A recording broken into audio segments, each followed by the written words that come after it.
Genesis 11. The Tower of Babel. Now the whole earth had one language and the same words.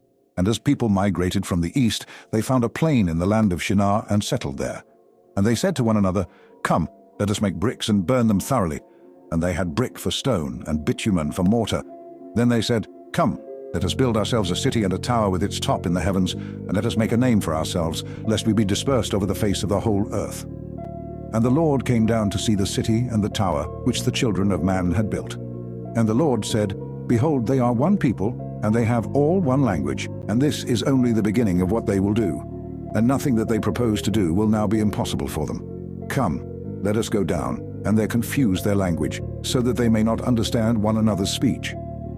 So the Lord dispersed them from there over the face of all the earth, and they left off building the city. Therefore its name was called Babel, because there the Lord confused the language of all the earth, and from there the Lord dispersed them over the face of all the earth. Shem's descendants. These are the generations of Shem. When Shem was 100 years old, he fathered Arpachshad 2 years after the flood.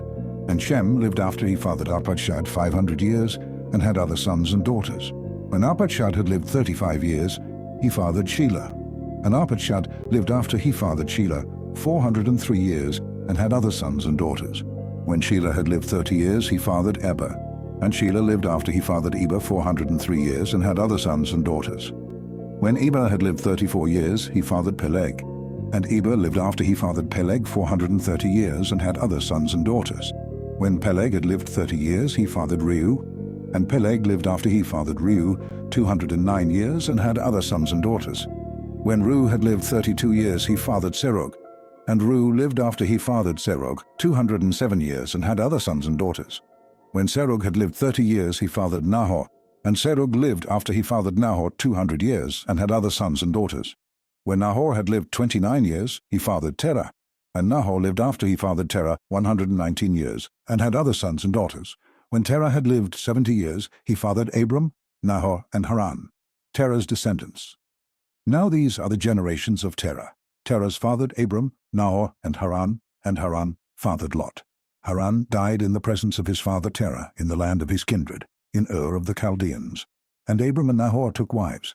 The name of Abram's wife was Sarai, and the name of Nahor's wife Milcah, the daughter of Haran, the father of Milcah and Iscah. Now Sarai was barren, she had no child.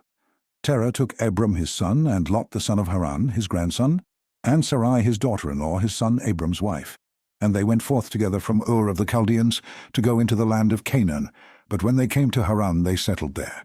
The days of Terah were 205 years, and Terah died in Haran.